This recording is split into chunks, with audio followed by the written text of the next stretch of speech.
छोटे से गांव में रामू नाम का एक पानी ढोने वाला रहता था। वह रोज सुबह अपने कंधे पर एक मजबूत बांस का डंडा रखता, जिसके दोनों तरफ दो बड़े बड़े मिट्टी के घड़े लटके होते थे।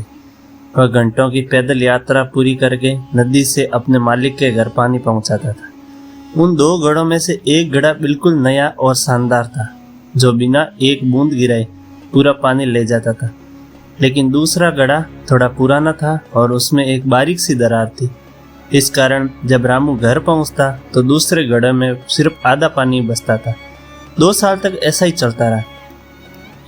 सही घड़ा अपनी कार्य क्षमता पर इतराता, जबकि फूटा हुआ घड़ा अपने आप को बेकार समझकर अंदर ही अंदर घुटता रहता था। वह खुद को रामू की मेहनत पर एक बोझ मानता था। एक दिन नदी के किनारे फूटे हुए घड़े ने अपने दिल की बात रामू से कह दी। उसने रोते हुए कहा, रामू भाई, मैं बहुत शर्मिंदा हूँ। मेरी दरार के कारण आपको रोज रोज इतनी मेहनत करनी पड़ती है और घर तक जाते जाते आधा पानी बर्बाद हो जाता है। मेरी जगह किसी नए घड़े को ले आओ, मैं आपके किसी काम का नहीं हूँ। रामू रुका। उसने एक गहरी सांस ली और बड़े प्यार से घड़े को देखते हुए बोला, मेरे दोस्त, एक बार वापस चलते समय रास्ते को जरा ध्यान से देखना। जब वे वापस लौट रहे थे तो रामू ने घड़े से कहा, देखो, रास्ते के दाईं ओर जहाँ तुम हो वहाँ कितनी हरियाली है और कितने खूबसूरत जंगली फूल खिले हुए, लेकिन दूसरी तरफ देखो, वहाँ सूखी जमीन के सिवा कुछ नहीं है। घड़ा सन्न रह गया। उसने पहली बार गौर किया कि वाकई सुंदर कतार बिछी थी, जो हवा में अपनी खुशबू बिखेर रहे थे।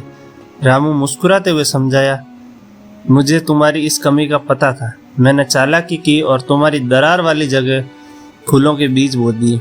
हर दिन जब हम नदी से घर लौटते तो तुम अनजाने में उन बीजों को पानी देते थे।